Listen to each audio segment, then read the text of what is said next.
시청자 여러분, 오늘도 즐거운 하루 보내시기 바랍니다. 오늘의 사연 시작하겠습니다. 안녕하세요. 저는 이제 40 중반에 접어든 결혼 13년 차 맞벌이 아줌마입니다. 직장 다니면서 정신없이 살아가는 와중에도 초등학생 두 아이의 엄마로서 하루하루가 전쟁처럼 흘러가고 있어요. 그런데 그렇게 분주한 일상 속에서도 문득문득 되살아나는 기억이 하나 있습니다. 바로 연애 때부터 지금까지 시어머니께 들었던 수많은 말들입니다. 어떤 말은 흘려보냈고, 어떤 말은 애써 덮었고, 어떤 말은 시간이 흐르면 흐를수록 더 선명하게 아프게 다가옵니다. 특히 잊으려고 애썼는데도 아직도 생생하게 떠오르는 말 하나. 저와 남편이 결혼을 앞두고 상견례를 했을 때 시어머니께서 제 부모님 앞에서 이렇게 말씀하셨습니다. 김가가면끼리 결혼하면 안 될 낀데. 그 말은 정말 충격이었고 제 부모님도 당황하셨습니다. 물론 저와 남편은 본이 다르기 때문에 법적으로도 관습적으로도 아무 문제가 없는 관계였지만 그 한마디가 제 가슴 깊숙이 무언가를 콕 찌르는 것 같았어요. 하지만 저는 신랑이 좋았습니다. 그 모든 말들을 듣고도 상처를 입고도 사람을 보고 결혼을 결정했고, 그렇게 저는 그 집 며느리가 되었습니다. 결혼 후에도 시어머니의 모진 말들은 끝이 없었습니다. 항상 하시는 말씀이 우리는 우리 자식들밖에 모른다. 며느리는 어차피 남의 집 딸이니까 우리 식구는 아니다는 식이었죠. 마치 제가 집에 얹혀 사는 사람이라는 듯 은근히 하대하는 말투와 감정을 담지 않은 무표정한 표정들. 저는 그런 말들에 상처받아 울기도 많이 울었지만 그래도 그저 참으며 결혼 생활을 이어갔습니다. 그 와중에도 저희 가족에게 어떤 일이 생기든 신랑을 보며 참고 견뎌냈습니다. 시어머니는 남편이 어릴 적 남편의 아버지가 돌아가신 뒤로 재혼하셔서 다른 가정을 이루셨고 그 집에서 지금껏 살아오고 계십니다. 그런 상황에서도 저는 며느리로서의 도리라 생각하고 시어머니와 새시아버지 두 분 모두에게 똑같이 정성을 다하려고 노력했어요. 생신이면 선물 준비하고 어버이날이면 두 분 다 챙겨드리고 시외가 경조사까지 꼼꼼히 챙겼습니다. 심지어 시어머니의 딸, 즉 지금까지도 미혼으로 혼자 지내고 있는 신우가 아플 때는 제가 일하면서도 병수발을 다 들었습니다. 그때 병원에 함께 입원해 계시던 환자 가족들이 그러시더라고요. 요즘 세상에 시누이 병수발을 드는 올케가 어딨냐고요. 대단하다고요. 하지만 그런 말에 시어머니는 한술 더 떠 아직 멀었다 하시더군요. 칭찬은커녕 그 말투와 표정에 담긴 건 인정도 고마움도 아닌 당연한 일이라는 시선뿐이었습니다. 그렇게 지내면서도 저는 제사도 다 챙겼습니다. 심지어 재혼하신 시어머니의 현재 남편, 즉 제게는 법적으로 시아버지가 아닌 분의 안부까지도 챙기라고 요구하셨습니다. 심지어 시어머니는 자신이 재혼했어도 전 남편, 즉 저희 신랑의 친아버지 제사에는 오시지도 않았습니다. 그 자리를 준비하고 음식 장만하고 제사상 차리고 다 끝낸 뒤에도 수고했다는 말 한마디 들은 적 없습니다. 그러면서도 제가 안부 전화를 조금 뜸하게 드리면 전화기 너머로 차가운 말투, 거칠고 이해하기 힘든 사투리로 12조의 말들을 던지셨습니다. 무슨 말을 하시는 건지 몰라서 어머님, 그게 무슨 말씀이세요? 하고 여쭤보면 그런 것도 모르나? 하며 언성을 높이셨고요. 그럴 땐 정말 말문이 막혀서 대답조차 하지 못한 채 전화를 끊곤 했습니다. 그럼에도 불구하고 저는 묵묵히 살았습니다. 신랑과 아이들, 그리고 제 일만 바라보며 버텼습니다. 내가 하면 달라질 수도 있겠지. 어른은 그냥 받아들이자. 그렇게 넘기며 10년이 넘도록 살아온 거예요. 그런데 몇 달 전부터 시어머니의 태도의 변화가 느껴졌습니다. 제가 전화를 드리면 그 전처럼 까랑까랑한 목소리가 아닌 묘하게 부드러운 말투, 낯선 다정함이 느껴지기 시작했어요. 예전에는 뭐하노? 하며 다그치듯 묻던 분이 갑자기 밥 먹었나? 하고 조용히 물으시는데 그 순간 저는 핸드폰을 들고 있으면서도 어안이 벙벙했습니다. 결혼하고 10년이 훨씬 지나도록 밥 먹었니? 라는 평범한 안부 한마디를 처음 들었을 때 이게 이렇게 낯설고 어색할 줄은 몰랐어요. 그 흔한 말 한마디에 마음이 흔들릴 줄은 몰랐어요. 이게 어른이 마음이 변한 건지, 나이가 들면서 달라지는 건지, 아니면 제가 여전히 잘 참는 며느리라서 달리 보이는 건지. 며칠 전 남편에게 시어머니 이야기를 조심스럽게 꺼냈습니다. 최근 시어머니가 이상하리만큼 부드러워진 태도에 대해 저 혼자만 느낀 게 아니냐고, 혹시 무슨 사정이 있는지 물어봤어요. 그랬더니 남편이 아무렇지도 않게 마치 알고 있었던 걸 이제야 전하듯 이렇게 말하더군요. 새시아버지 많이 안 좋으시대. 거의 돌아가시려고 하신대. 근데 그 집 자식들이 워낙 거세게 나와서 엄마는 유산도 한 푼 못 받고 그냥 쫓겨나듯 나올 판이라더라. 그래서 내가 엄마한테 그냥 욕심 부리지 말고 우리 집으로 올라오시라고 했어. 그 말을 듣는 순간 저는 머릿속이 새하얘졌습니다. 남편이 아무렇지 않게 엄마 모시고 올라오시라고 했다고 말하는데 그 안에 단 한 줄기 망설임도 없다는 게 소름처럼 느껴졌어요. 저는 그 자리에서 바로 대답하지 못했습니다. 숨이 턱 막히고 가슴이 꽉 조여오는 것 같았습니다. 머릿속에는 한 문장이 떠올랐습니다. 만약 시어머니와 함께 살아야 한다면 나는 이 결혼을 다시 생각해야 할지도 모르겠다. 그만큼 저에게 있어 시어머니와의 동거는 공포에 가까운 일입니다. 남편의 누나, 그러니까 미혼인 형님도 얼마 전부터 묘하게 말끝을 흐리며 엄마는 이제 동생 집에서 지내시겠지 뭐라고 말을 꺼냈는데 그걸 듣는 순간 저는 등줄기에 식은땀이 났습니다. 형님은 사람들 눈치나 이목을 의식해서 말한 걸 테지만 그 말이 가지는 의미와 파장은 너무나 현실적이었어요. 시어머니와 함께 사는 삶, 그건 곧 저희 가족만의 평온한 생활이 완전히 사라진다는 걸 의미합니다. 지금도 시댁 식구들은 명절, 제사, 아무 날 아닌 날까지도 수시로 저희 집에 들락거리는 상황인데 시어머니까지 집에 상주하시게 된다면 그건 거의 시댁 본가가 우리 집이 되는 거나 마찬가지겠죠. 당연히 손님 맞이는 전부 제 몫이 될 겁니다. 식사 준비, 청소, 차 대접, 안부 챙기기, 형님과 사촌들 챙기기 하나도 빠짐없이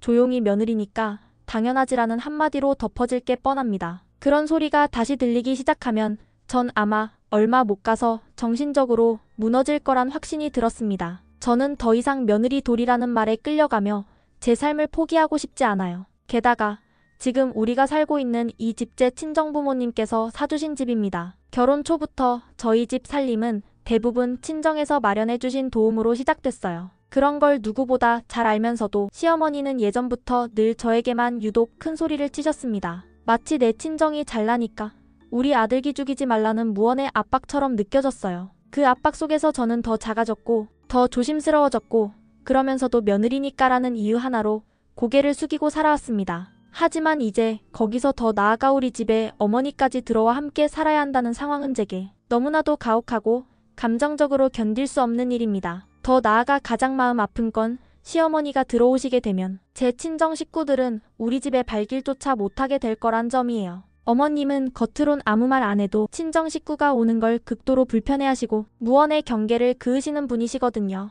지금도 겨우겨우 조심스럽게 오가는 사이인데 어머님이 함께 살게 되면 저희 부모님은 아마 다시는 이 집에 발도 못 들이실 겁니다. 저는 그런 미래가 너무나 선명하게 그려져서 공포스럽고 가슴이 먹먹하고 슬프기까지 했습니다. 이 집은 분명 저와 남편과 아이들의 공간이었는데 어느 순간부터 시댁의 연장선이 되어버리는 그 현실을 저는 받아들이지 못하겠어요. 솔직히 말하면 신랑만 생각하면 순간적으로 어머님을 모셔야 하나 하는 생각이 들 때도 있었습니다. 이 사람 정말 착하고 가족밖에 모르는 사람이니까요. 힘들어도 제 말 한마디에 허리를 펴고 움직이고 애들 말 한마디에 웃음이 번지는 사람입니다. 그런 남편과 이혼하고 싶지 않았어요. 하지만 정작 그 가족이라는 범주 안에 저는 없다는 것, 저는 오로지 희생하고 양보하는 사람으로만 여겨진다는 현실이 늘 무겁게 느껴졌습니다. 그래서 저는 결론 내렸습니다. 남편과 가정을 지키고 싶다면 오히려 어머님을 모시고 살지 말아야 한다. 이 생각이 단단히 굳어진 순간 저는 더는 머뭇거릴 수 없었고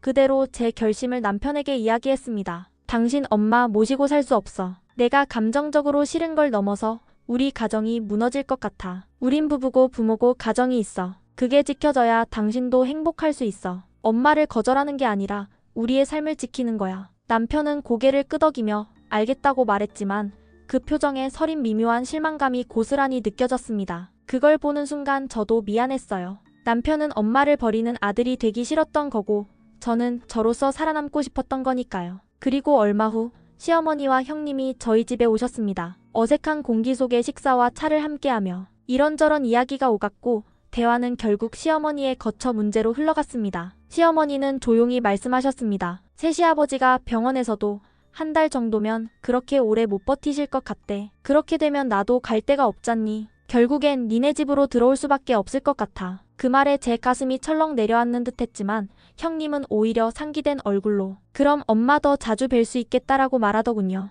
정말 듣는 내내 머릿속이 쿵쾅거렸습니다. 남편은 그 순간에도 아무 말이 없었고 저는 지금 말하지 않으면 이 결정은 내게 남지 않는다는 위기감을 느꼈습니다. 그래서 조용하지만 확실한 어조로 말했습니다. 어머님, 저는 어머님과 함께 살 생각 없습니다. 그 말이 끝나자마자 공기가 뚝 떨어졌습니다. 시어머니는 믿을 수 없다는 표정으로 저를 바라보셨고 저 역시 그 시선 속에 깃든 처연함, 실망, 분노가 교차하는 것을 느꼈습니다. 그 순간 제 마음도 흔들렸습니다. 정말 이 말까지 해야 하나? 내가 너무한 건 아닐까? 하지만 마음이 약해지면 또다시 제가 무너진다는 걸 알기에 저는 흔들림 없이 말을 이어갔습니다. 형님은 한 박자 늦게 발끈하더군요. 아니, 외아들이 엄마 모시는 건 당연한 거잖아요. 지금 그걸 거부한다는 게 무슨 말이에요? 그 말에 저는 단호하게 대답했습니다. 형님이 결혼 안 하셨으니까 어머님과 함께 사시기에 제일 적합한 분이십니다. 가족끼리 이야기해서 그렇게 결정하시면 될 것 같아요. 아니면 어머님께서 혼자 계실 수 있는 작은 집을 얻으시면 저희가 자주 찾아뵐 수 있어요. 그게 현실적인 방안이라고 생각해요. 시어머니는 기운이 빠진 듯 아무 말씀도 하지 않으셨고 그 자리를 형님이 이어받아도리가 어쩌고 말하기 시작했습니다. 하지만 저는 그 순간 더는 참을 수 없었습니다. 제가 할 도리 안 한 게 뭐가 있습니까? 형님. 형님께 하는 말이지만 어머님 들으시라고 말씀드릴게요. 지금까지 어머님과 새시아버님 생신, 어버이날, 시외가, 경조사까지 단 한 번도 빠지지 않고 챙겼습니다. 시할아버지 제사, 시아버지 제사 누가 음식 다 준비했습니까?